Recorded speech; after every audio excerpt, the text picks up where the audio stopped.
Have you ever walked into a room and instantly felt your stomach drop? It is a heavy, suffocating feeling that tells your brain, you are not supposed to be here. We all like to think we are safe in our daily routines. We like to think the monsters are just in the movies or hidden deep in the dark. But what happens when you accidentally wander off the beaten path and stumble right into their territory? Tonight, we have 4 true, terrifying stories of people who found themselves in places they were never, ever meant to see. So, make sure your doors are locked tight. Turn the volume all the way up, because once you start listening to these, you aren't going to want to leave. Let's begin. When I was in high school, my entire world revolved around a very tight-knit circle. It was mostly just me and my 2 best friends, Jason and Brian. We were completely inseparable, the kind of friends who did absolutely everything together, sharing every secret, every weekend, and every mundane afternoon. We thought that bubble would never burst. But as things usually go, the harsh reality of graduation changed everything for us. The protective shell of our hometown was cracked wide open. Jason's dad got a new job offer that he simply could not refuse. And within a matter of weeks, his family packed up their entire lives. They left everything they knew behind and moved down to Lexington, South Carolina. A few agonizingly slow months after the dust had settled and he was finally unpacked in a completely unfamiliar state, Jason called us up. He invited Brian and me down for a long weekend to check out his new place and explore the area. We were thrilled. We packed our bags, eager for a reunion, having no idea what was actually waiting for us out there. Now, South Carolina is incredibly beautiful, with its sprawling landscapes and endless greenery, but it is deeply, suffocatingly dense.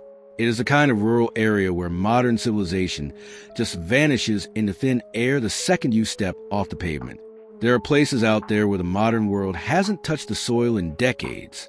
Out of sheer boredom one sweltering afternoon, the 3 of us decided to go hiking in the thick, unmapped woods directly behind Jason's new subdivision.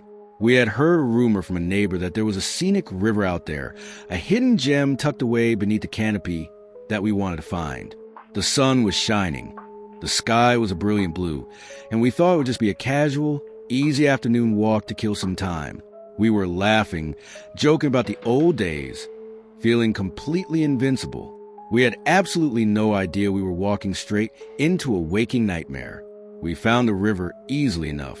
The water was crystal clear, cutting through the dense forest like a jagged knife.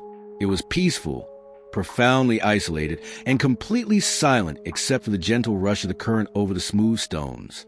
But as we hiked along the muddy banks, caught up in our chatting and laughing, we weren't paying attention to our surroundings. We completely lost track of the makeshift trail we had been following. Within an hour, the scenery began to look identically green and disorienting in every single direction. We stopped walking. The laughter died in our throats as we realized we had no idea which way was upstream or which way was home. Have you ever been truly, hopelessly lost in the wild? If you have, you know the exact kind of primal panic that starts to claw at your throat, making it hard to swallow. The silence of the woods suddenly didn't feel peaceful anymore. It felt heavy. It felt oppressive and suffocating, like a thick wool blanket draped over our heads.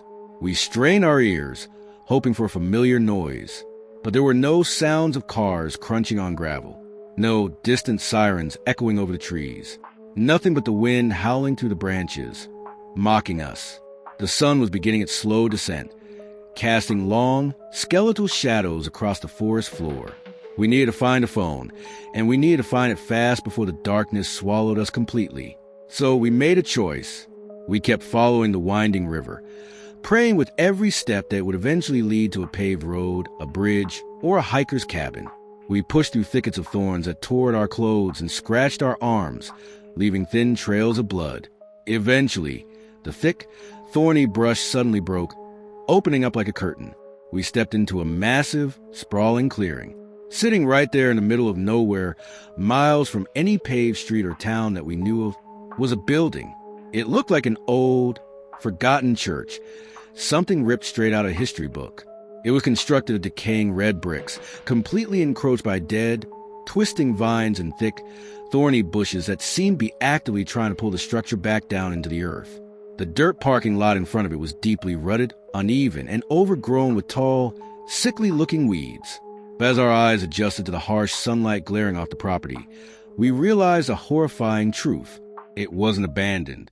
What we saw sitting in that desolate parking lot made us stop dead in our tracks, our breathing hitching in our chests.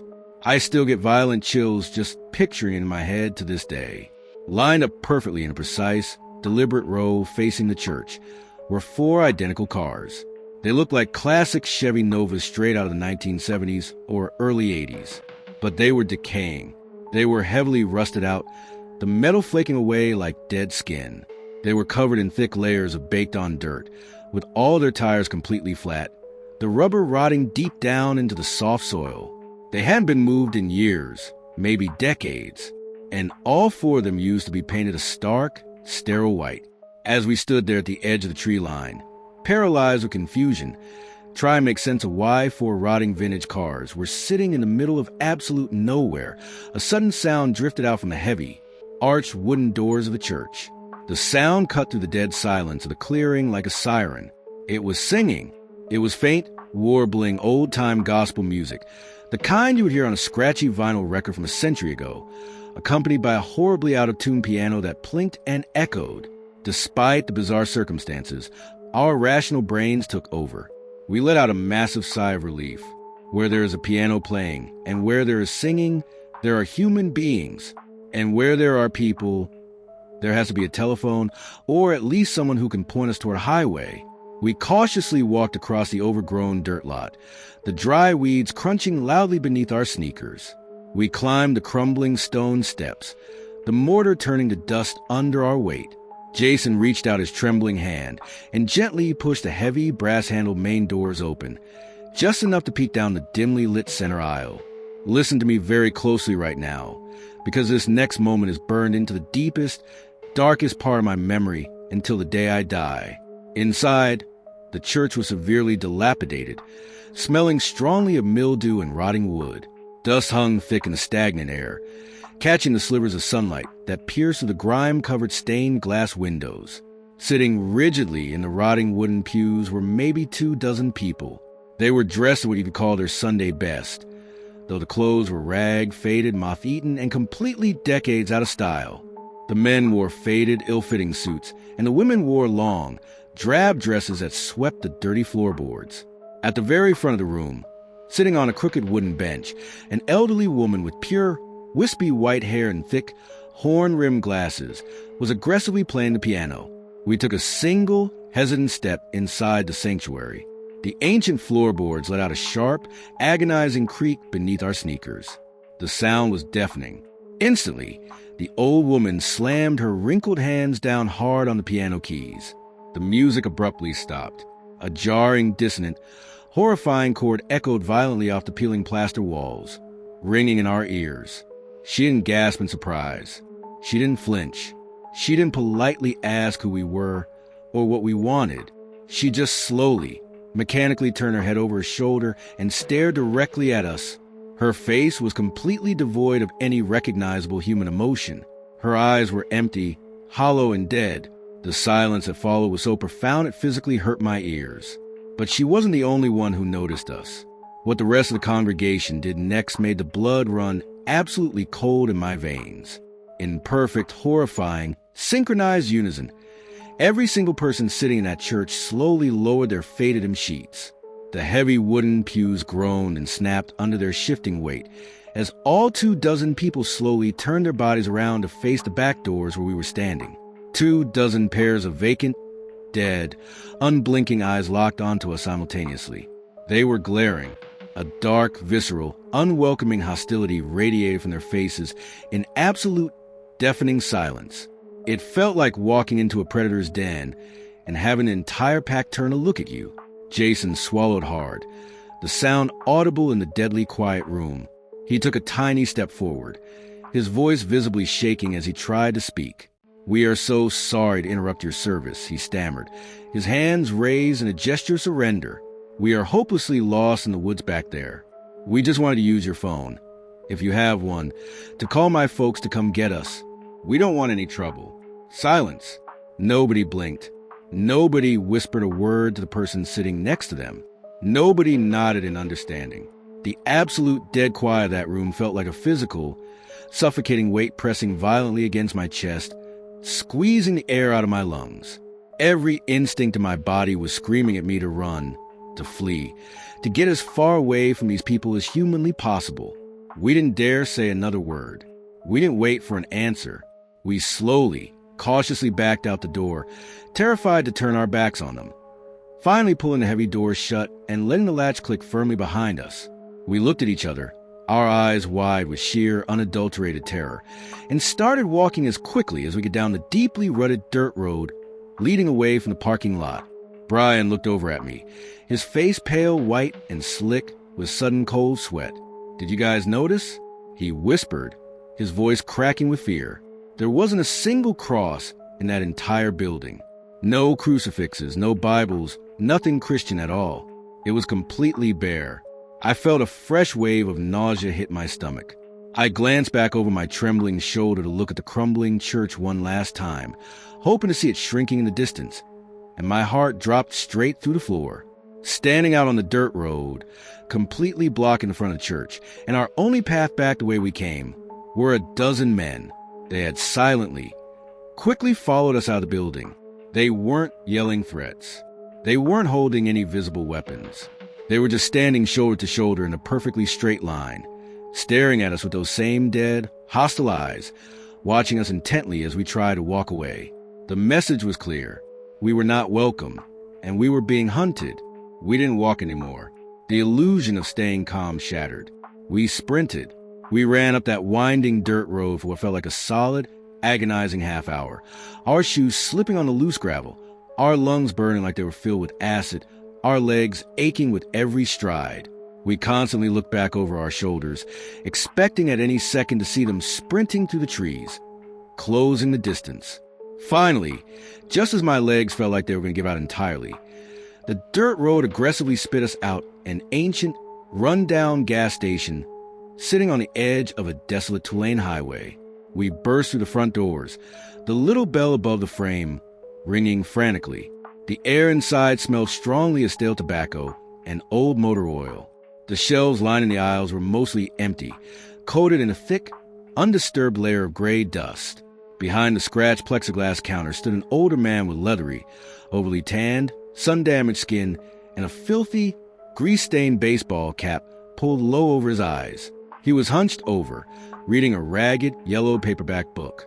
He slowly looked up at us as we stood there panting, sweating, and trembling violently in the doorway.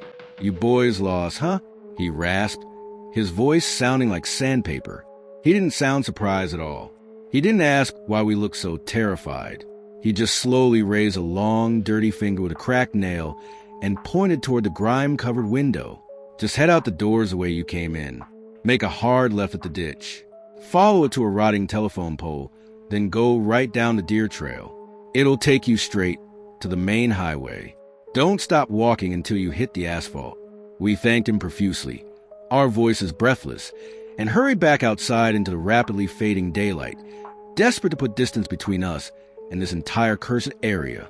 We followed his vague directions to the letter, but as we walked down the side of the road, the shadows lengthening around us, I got that terrible, skin-crawling feeling of being watched all over again. The hairs on my arms stood up. I stopped and slowly turned around to look back at the gas station. The old man had stepped out from behind his counter and walked onto the front porch. He stood there, perfectly still, his arms folded tightly across his chest, watching us walk toward the darkening woods. And he was smiling. A wide, horrifying, rotten-toothed grin was plastered across his weathered face.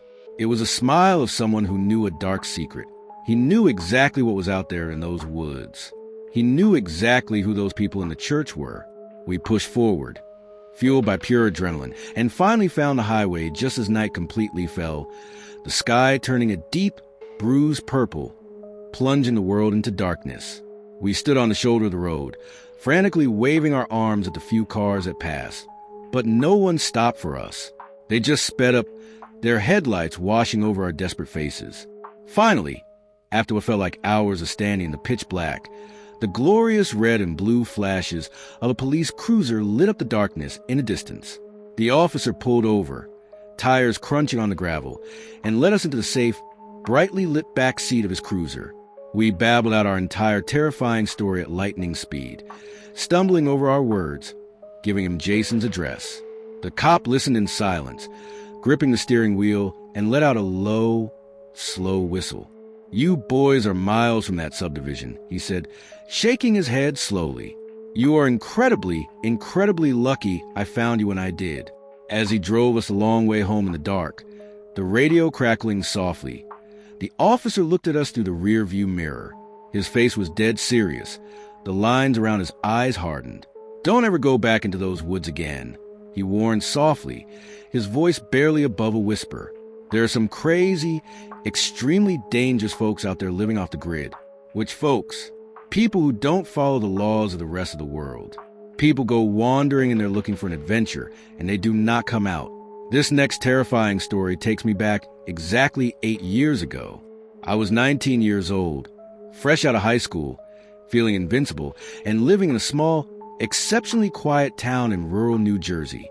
At that restless age, doing stupid, dangerous, incredibly reckless things is just how you pass the time when there's nothing else to do. My friends, James and Sean, and I were self-proclaimed thrill seekers. We spent our weekends breaking rules, trespassing, and constantly looking for the next massive adrenaline rush, the next creepy off-limits place to explore in the dead of night. We thought we were untouchable. We thought fear was just a game. But we learned the hard way that there are some thrills you should never chase, and there are some heavy, rotten doors you should never, ever try to open, no matter how curious you are. Our fading town had a lot of vacant, foreclosed properties, but the crown jewel of local legends, the most infamous spot of all, was a massive, decaying, abandoned church. It was sitting ominously at the very top of a steep, winding, completely closed-off hilly road. All the locals whispered dark rumors about it. They said rituals used to happen there. They said the ground was cursed. It had been rotting away in the elements for decades, completely isolated and hidden from the rest of the world by a thick, suffocating perimeter of overgrown trees. Since the calendar had just flipped October, the absolute height of spooky season, the air turning crisp and the leaves dying, we came up with what we believed was a genius plan. We were going to hike all the way up to the abandoned church at exactly midnight, and we were going to bring a Ouija board to see if the rumors were true. It sounded like the perfect Halloween adventure. Sean eagerly grabbed the dusty cardboard box containing the board from the back of his bedroom closet, and I volunteered to drive. We navigated the winding back roads until we reached the base of the hill. We had to park my car hidden in the brush at the bottom because the paved road leading up to the church was permanently blocked by a massive, rusted steel gate plastered with faded, no trespassing signs. The hike up the steep asphalt hill was exhausting and suffocatingly dark. The canopy of dead trees blocked out the moonlight completely. We used one single, dim flashlight between the three of us, keeping the beam pointed straight down at our shoes, trying our hardest not to draw any attention from local cops who might be patrolling the area looking for teenagers like us. As we crested the top of the hill, the imposing silhouette of the church loomed into view. It was a massive, Gothic structure, completely swallowed by the surrounding woods in every direction. There are no streetlights, no houses, no signs of life. The heavy, ornate wooden front door was already ajar, violently splintered at the frame and scraping heavily against the cracked stone floor. It was obvious it had been broken into 1,000,000 times before by other curious kids. It took two of us throwing our body weight against the rotting wood to heave it open wide enough to squeeze inside. The exact moment we stepped over the threshold and inside the sanctuary, the temperature violently plummeted. My breath immediately plumed into white clouds in front of my face. The stagnant air inside felt unimaginably stale and heavy, smelling of mildew, dead animals, and dust. It felt exactly like we had just walked into a sealed underground tomb that hadn't seen fresh air in a century. We nervously swept our weak flashlights around the massive, cavernous, empty room. The beams of light struggled to pierce the oppressive darkness. Long, wooden pews were violently overturned and smashed to pieces. Elaborate, crude graffiti covered the crumbling stone walls, painting a picture of decades of vandalism. We stood there in the silence, listening to our own rapid breathing. We were totally alone in this massive, decaying space. Or at least, that is what we foolishly thought. Sean walked to the middle of the room, clearing away some debris with his shoe, and set the Ouija board directly on the dusty floor near the center aisle. From his heavy canvas backpack, he pulled out 3 thick, white pillar candles.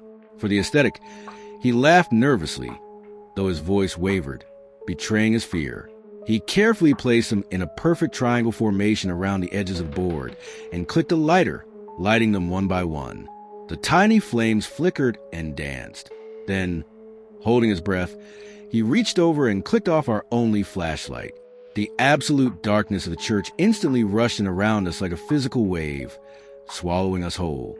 The only source of light in the entire cavernous room was a faint, flickering, amber glow of the 3 candle flames illuminating our terrified faces.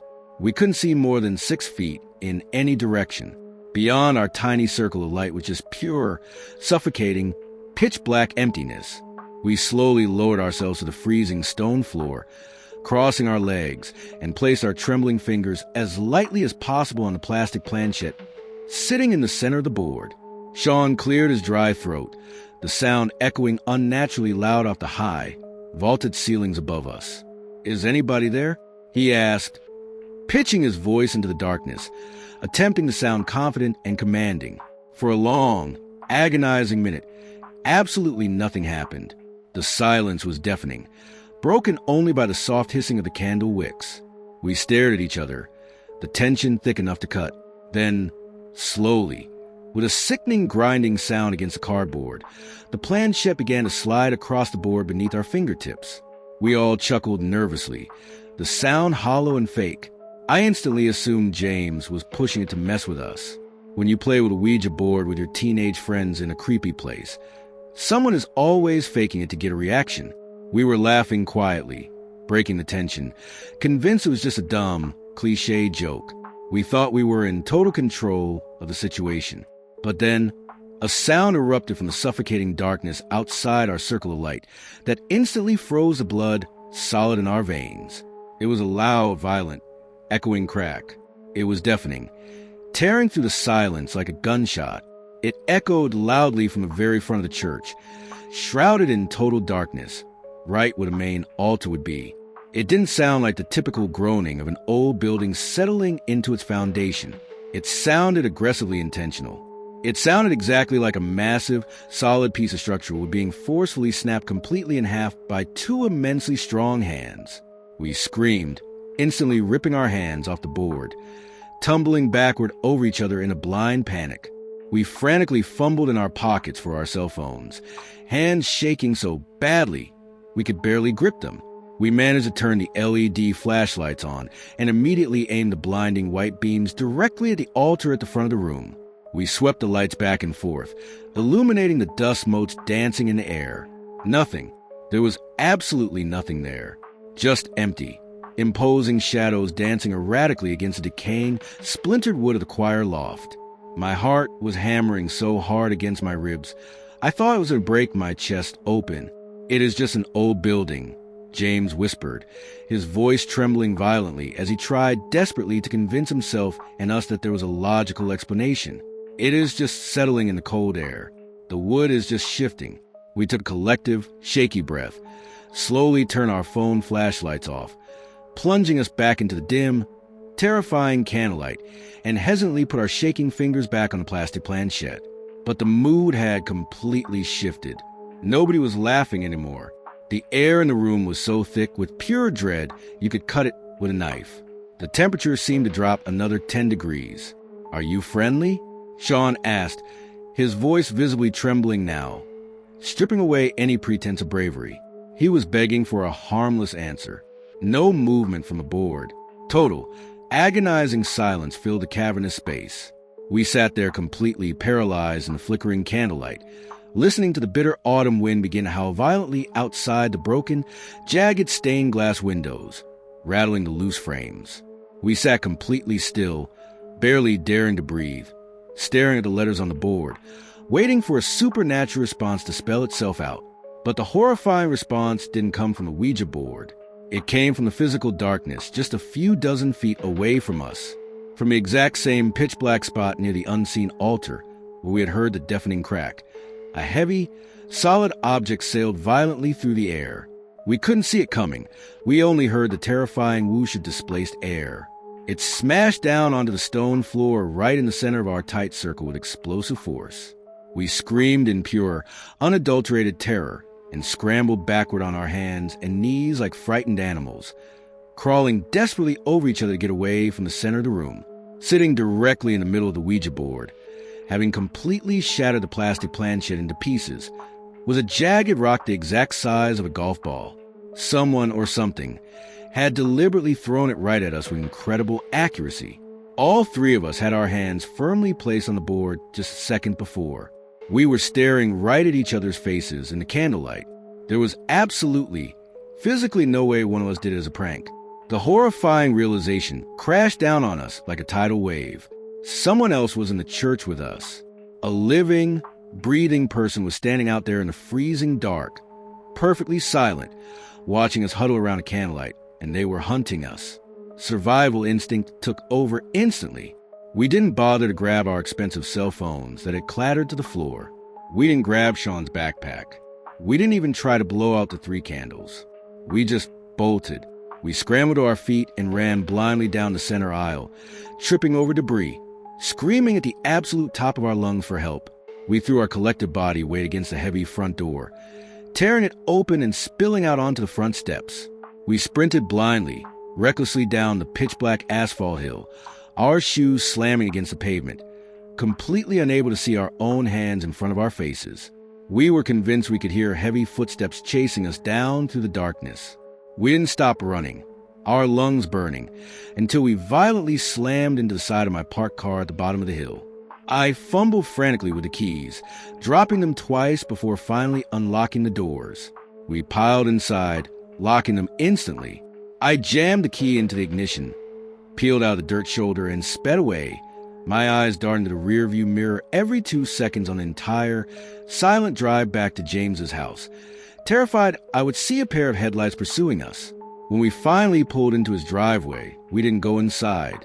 We just sat in the parked car for an entire hour, hyperventilating, doors locked, trying desperately to process what exactly just happened to us up on that curse hill. Sean is deeply superstitious, and he firmly believes to this day, without a shadow of a doubt, that our arrogance summoned a violent, demonic spirit that chased us out. I don't really believe in ghosts or the supernatural, and honestly, my logical theory is much, much worse, and it keeps me awake at night. I firmly believe there was a living, breathing, unhinged person hiding in the dark corners with us the entire time, just silently watching our every move, just waiting for the perfect moment to strike. The next morning, seeking closure in the absolute safety of broad daylight and armed with heavy flashlights and baseball bats, Sean and James drove back up the winding hill to the church to retrieve his abandoned Ouija board and their dropped phones. They walked cautiously to the front doors, the sunlight illuminating the dust.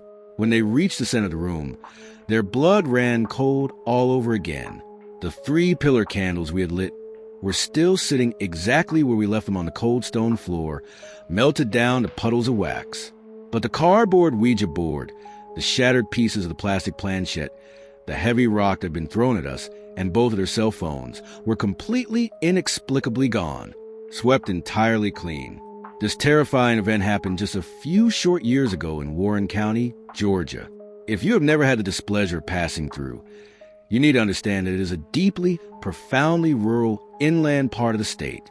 It is defined by its endless, suffocating stretches of towering pine trees, unpaved red dirt roads that turn to thick mud in the rain, and a sense of total, inescapable isolation from the modern world. You can drive for hours without seeing a single gas station or glowing street lamp. My girlfriend at the time, Marissa, and I were taking a long, winding road trip through the area. She had been an avid equestrian her entire life, a true horse girl, and we were actively looking to buy a massive property with a lot of clear land and a sprawling, sturdy barn for her horses. We were trying to escape the noise of the city. We wanted absolute peace, quiet, and breathing space. It was a Tuesday afternoon, broad daylight, sitting right around 2 o'clock. The sun was beating down, and there was not a single cloud in the bright blue sky. It was a kind of picture-perfect day where nothing terrifying is ever supposed to happen. We had just finished touring a sprawling, somewhat disappointing piece of land with a real estate agent, and were driving alone down a lonely, heavily forested Tulane country road, listening to the radio softly play. That is exactly when we passed a small, quaint-looking, white-paneled church nestled deeply into a thick grove of ancient oak trees, right on the edge of the dirt shoulder.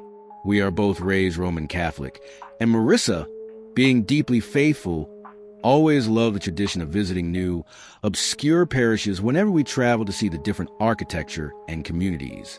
But looking back now, with the painful clarity of hindsight, I would give anything to go back to that moment and just keep my foot pressed hard on the gas pedal. The dusty dirt parking lot directly in front of the small building was absolutely packed tight with cars, parked haphazardly in the grass. Marissa tapped me excitedly on the shoulder and pointed out the window. "Look," she said, leaning forward. "There are so many cars. They must be having a special midday mass or a community gathering. Let's go inside for a few minutes, just to see what the local community is like before we commit to buying land out here." It seemed like a harmless, reasonable idea. I slowed the car down, pulled off the pavement, and parked our modern sedan squeezed tightly next to a heavily faded, dented red minivan. As I turned off the engine and we stepped out into the stifling Georgia heat, I immediately noticed something incredibly strange and off-putting about the vehicles surrounding us. They were all incredibly old, not just out of style, but battered. They were severely beat up, heavily rusted around the wheel wells, and covered in thick layers of baked-on red clay. Some had missing license plates. Others had windows taped up with plastic. This must be a significantly lower-income area than the realtor led us to believe. I murmured quietly to Marissa as we walked up the creaking wooden front steps, trying not to sound judgmental. She nodded in agreement, smoothing her dress, and we both reached out and pulled open the heavy, solid oak front doors, expecting to be greeted by the warm sounds of prayer or choir. The church was astonishingly tiny inside, feeling more like a claustrophobic wooden box than a place of worship. There were maybe 5 short rows of scuffed wooden pews in total, split perfectly down the middle by a very narrow, worn carpeted center aisle.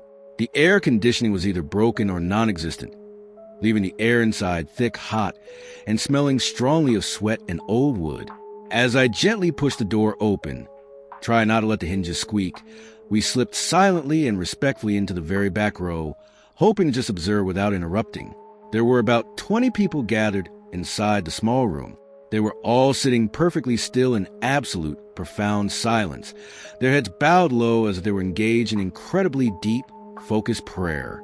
I figured we had walked in right during a moment of silent reflection, but within 10 agonizing seconds of sitting down on the hard wooden bench, the hairs on the very back of my neck stood straight up like needles.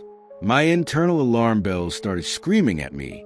Usually, a midday mass in a rural town on a random Tuesday afternoon is exclusively full of the elderly.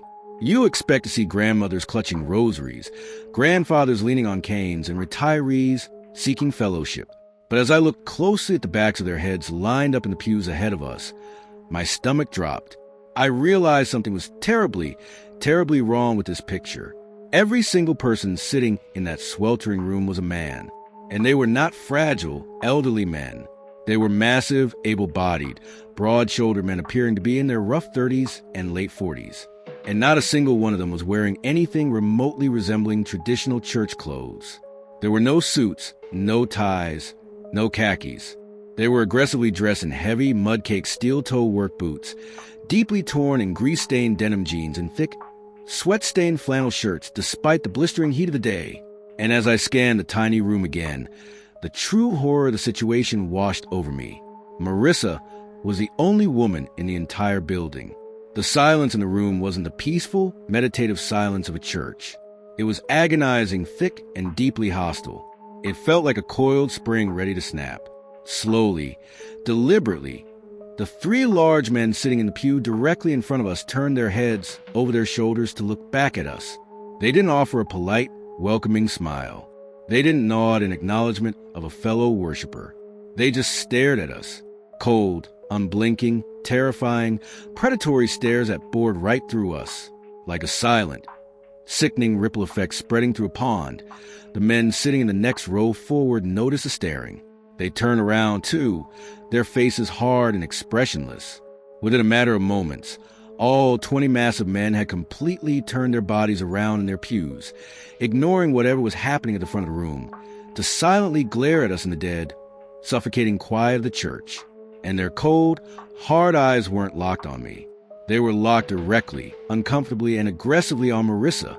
My heart started to pound so aggressively against my ribs, I thought the men in the room could hear it echoing. The adrenaline dumped into my bloodstream, making my hands shake. I desperately tried to diffuse the unbearable tension by offering a polite, awkward, deeply apologetic smile to the crowd, raising my hand in a small wave. Not a single person in that room smiled back. Their expressions remained frozen in masks of pure hostility. Then, a voice boomed out from the very front of the room, shattering the horrific silence. It didn't sound like a welcoming priest delivering a sermon. It was rough, gravelly, and it sounded exactly like a direct, violent threat. I snapped my head to look toward the front altar. Standing there, elevated on a small wooden platform, was a towering, heavily muscled, imposing man, and he was completely obscuring his identity. He was wearing a dark, heavy fabric mask pulled tightly over his face, with only crude holes cut out for his eyes. He slowly raised a thick, heavily calloused hand, pointed a single, steady finger directly at me across the room, and spoke, his voice echoing off the wooden walls. "Who invited you here?" he demanded, his tone leaving absolutely no room for misunderstanding. My throat went completely dry. My voice caught, and I had to force the words out. We were just passing by on the main road, I stammered, my voice sounding weak and pathetic in the heavy silence.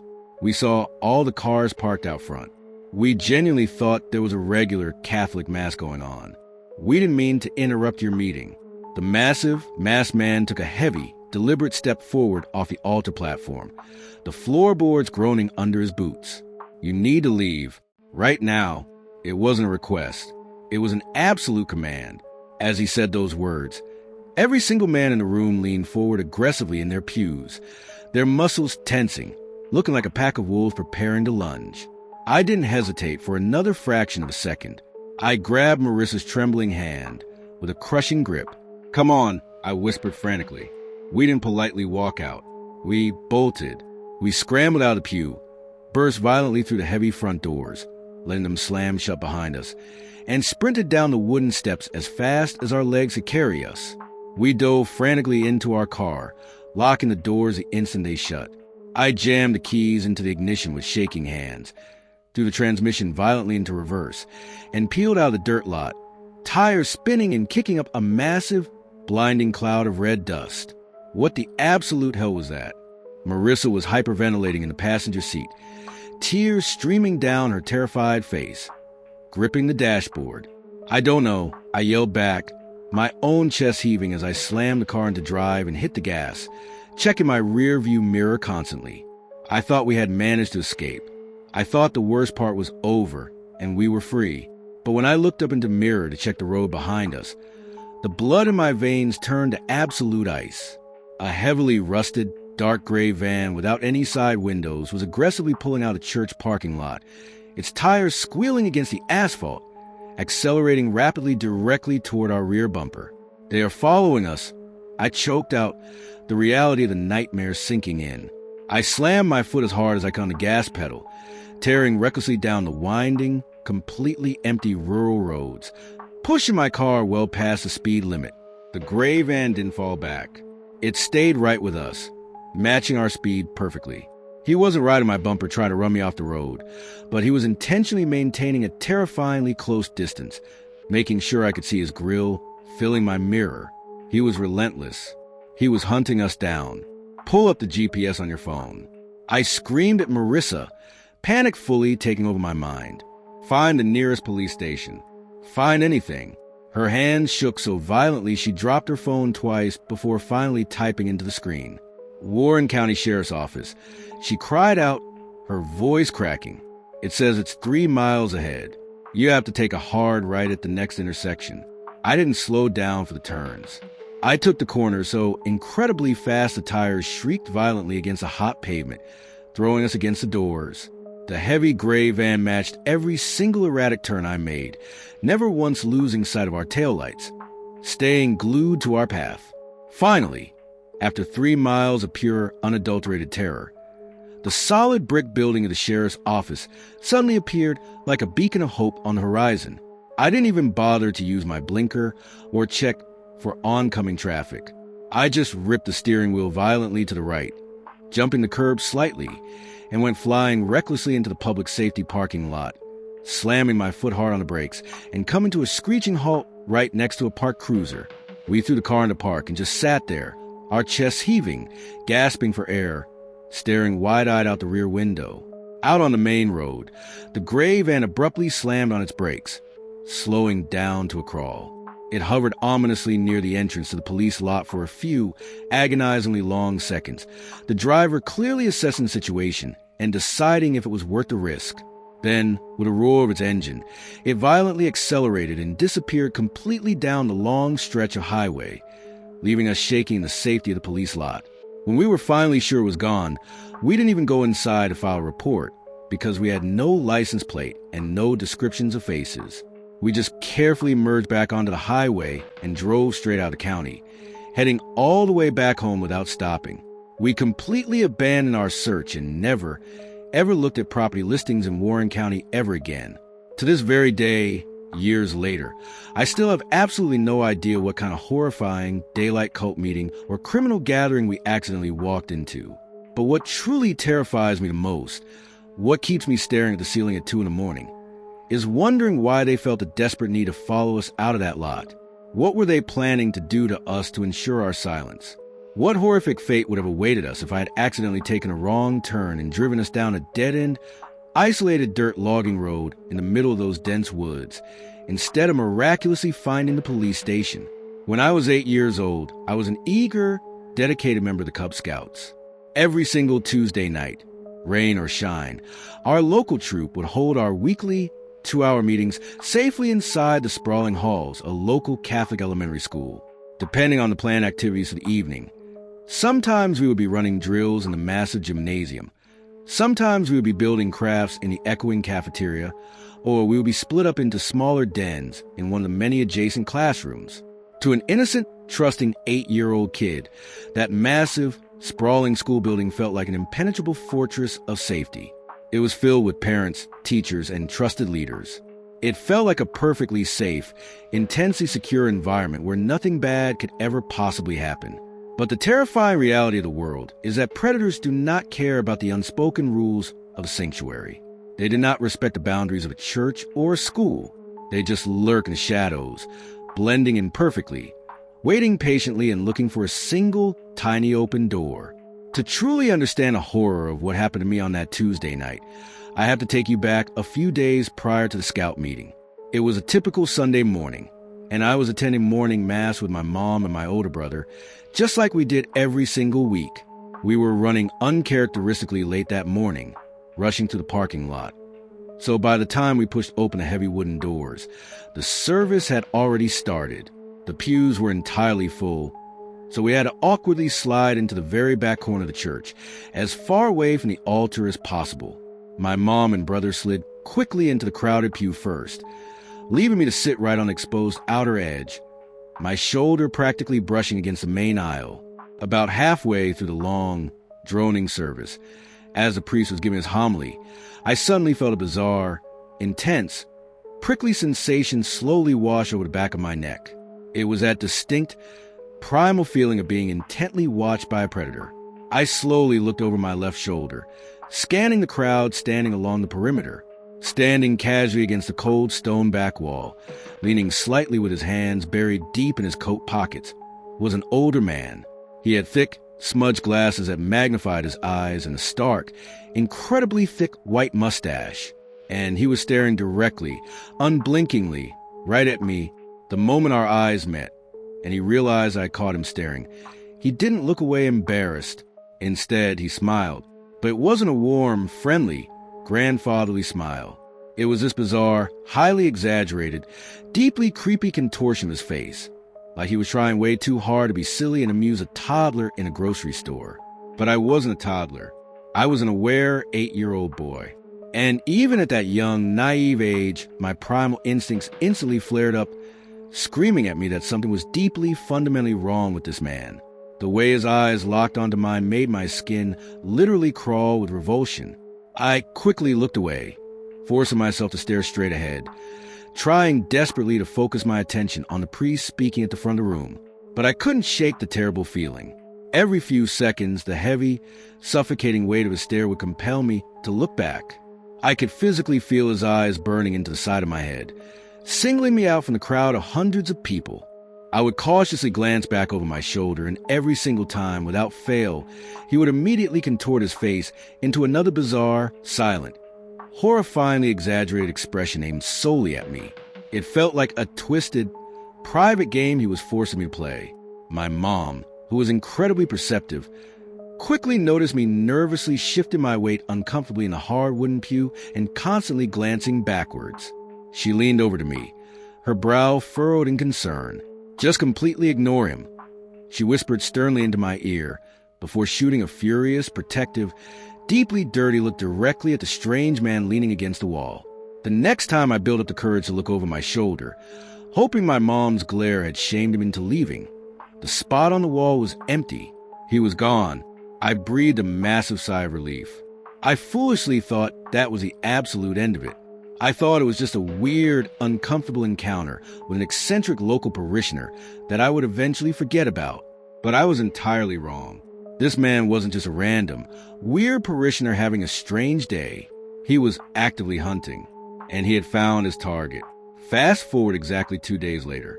Tuesday night, Cub Scouts. Toward the very end of our chaotic, energy-filled meeting, our enthusiastic Cub Master announced that he had organized a massive, building-wide scavenger hunt to test our teamwork. He aggressively blew his whistle, split the screaming kids into 2 large teams, handed the team captain the mimeograph list of classic scouting-related items. Things like a specific first aid kit, a brass compass, a coil rope, and a specific manual, and told us they were cleverly hidden all over the school's massive ground floor. The team that returned to the gym with the most items before the final whistle blew would win a prize. He yelled go, and absolute chaos instantly erupted. Dozens of kids scattered wildly in every possible direction, their sneakers squeaking loudly on the polished floors. Wanting to be the hero who found the hardest item, I purposefully broke away from the safety of my noisy team, determined to explore the building and find something entirely on my own. I wandered far out of the brightly lit, noisy gymnasium and began walking down the long, echoing, dimly lit hallways of the school wing. I systematically checked empty, dark classrooms, pulling open heavy closet doors and scanning the empty tables in the massive cafeteria. I wasn't having any luck finding a single item on the list. Frustrated, I kept pushing deeper into the building. Eventually, completely separated from the pack, I found myself wandering down a very narrow, exceptionally dimly lit maintenance hallway tucked far away behind the main industrial kitchen. It was a dead end, and it was completely deserted. The sound of the other kids screaming and playing back in the gym were completely muffled, reduced to just a faint, distant echo for what felt like a mile away. Sitting heavily against the cinderblock wall in this narrow, isolated hallway was a large, humming commercial ice cream freezer. The exact kind you see in convenience stores with sliding glass doors on the top. Being a sneaky, sugar-obsessed 8-year-old boy, I completely forgot all about the urgent scavenger hunt. I tiptoed over and eagerly peeked inside the frosty glass. To my absolute delight, it was fully stocked to the brim with premium ice cream pops. I looked around, making sure no teachers were watching, and slowly, carefully slid the heavy glass door open, reaching my small hand deep down into the freezing air to grab a brightly wrapped popsicle. I wouldn't let them catch you doing that. The words cut through the silence like a knife. I violently jumped right out of my skin, my heart leaping into my throat. The deep, raspy man's voice came from directly over my right shoulder, inches from my ear. I hadn't heard a single footstep approach me on the tile floor. I whipped around, terrified. Standing mere inches from me, completely blocking my exit in that empty, isolated, dead-end hallway, was the exact same man from Sunday, Massachusetts. The thick, smudged magnifying glasses, the stark white, unkempt mustache. He smiled that same horrifying, exaggerated, deeply unsettling smile at me. He casually reached his arm out, brushing past me, and forcefully slammed the heavy glass freezer door shut with a loud bang. Before I could even react or attempt to back away from him, his hand shot out with terrifying speed and clamped down incredibly hard on my small wrist. "Don't worry about those cheap popsicles," he whispered, leaning down so his face was level with mine, his breath smelling foul, his voice turning sickeningly, artificially sweet. "I have much, much better treats hidden in the back storage room. Right back there, where the other kids and the teachers aren't allowed to go. We can have a private party." A wave of pure, paralyzing panic violently flooded my veins. My primal survival instincts kicked in with explosive force. I violently jerked my arm back with every ounce of strength I had in my tiny body, successfully breaking my hand free from his sweaty grip. I stumbled backward against the humming freezer, terrified, my eyes darting around, desperately trying to find a way to run away past his massive frame. But he was fast. He lunged forward, closing the distance instantly. This time, his massive, heavy hand wrapped entirely around my upper arm. His grip wasn't playful. It was like an industrial steel vise. His thick fingers dug painfully deep into my skin and muscle, bruising me instantly. He violently yanked my small body forcefully toward his chest, completely lifted me off my feet for a second. "Shoo!" He hissed aggressively through his teeth, the sickeningly sweet voice entirely gone, replaced by a dark, terrifying, furious tone. "Calm down and be quiet." He started pulling me toward the dark doorway at the end of the hall. I opened my mouth as wide as I could, filled my tiny lungs with as much air as they could possibly hold, and screamed at the absolute top of my lungs, producing a sound born of pure, unadulterated terror. "Help!" My scream echoed violently off the cinder block walls, deafening in the enclosed space. His eyes went completely wide behind his thick glasses, absolute shock washing over his face. "Stop it!" He barked angrily, instantly shoving me away from him like I was on fire, terrified of the noise I was making. The very second his grip released, I didn't hesitate. I spun on my heels and ran faster than I had ever run in my entire life. I didn't dare look back to see if he was chasing me. I sprinted blindly down the quiet, winding hallways, my tears blinding me, finally bursting violently through the heavy double doors into the brightly lit gymnasium where the parents and the cub master were standing around talking. Tears were streaming uncontrollably down my face, my chest heaving. I ran straight to my cub master, grabbed fistfuls of his uniform shirt, and babbled out hysterically what just happened to me in the dark, pointing frantically toward the distant cafeteria doors. He was a truly great guy, a fiercely protective father himself, and he didn't doubt my frantic story for a second. His face went bright red with absolute murderous rage. He immediately grabbed my mom from the bleachers, barked an order to another leader to completely lock the gym doors and keep the kids inside, and the two of them marched aggressively down the hallway, looking for the man. We found out the horrifying, sickening truth a few agonizing days later, and it still makes me physically sick to my stomach to even talk about it or remember it. The man who grabbed me wasn't a random trespasser who had wandered in off the street. He actually worked full-time for the church as their head groundskeeper. He lived completely alone in a small, isolated maintenance cottage located directly on the sprawling church property, which perfectly explained exactly why he possessed master keys to every single door in the entire school building. He had absolute, unrestricted access to the children at all times. My mom and the furiously protective cub master immediately helped file a massive, detailed police report against him. It turned out my terrified, deafening scream in that narrow hallway might have been the exact catalyst that finally brought a horrific monster down. Shortly after our official police report was filed and the investigation opened, a massive flood of horrifying, long-buried allegations came pouring in from the traumatized parents of multiple former altar boys, claiming he had systematically isolated them and touched them inappropriately over the course of many years.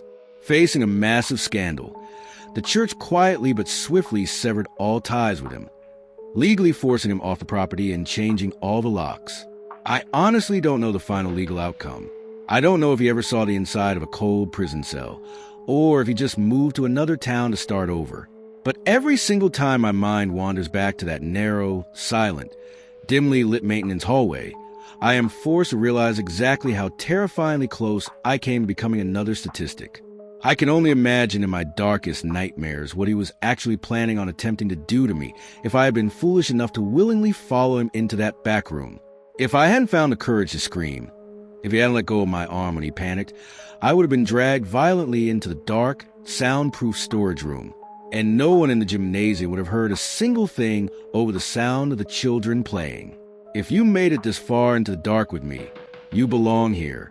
Make sure to hit that subscribe button and turn on the bell notification so you never miss a new episode of Late Night Stories. Leave a comment down below letting me know which of tonight's stories terrified you the most. And if you have a true scary story of your own that you want to hear on the channel, be sure to send it in. Until next time, keep your doors locked and stay safe.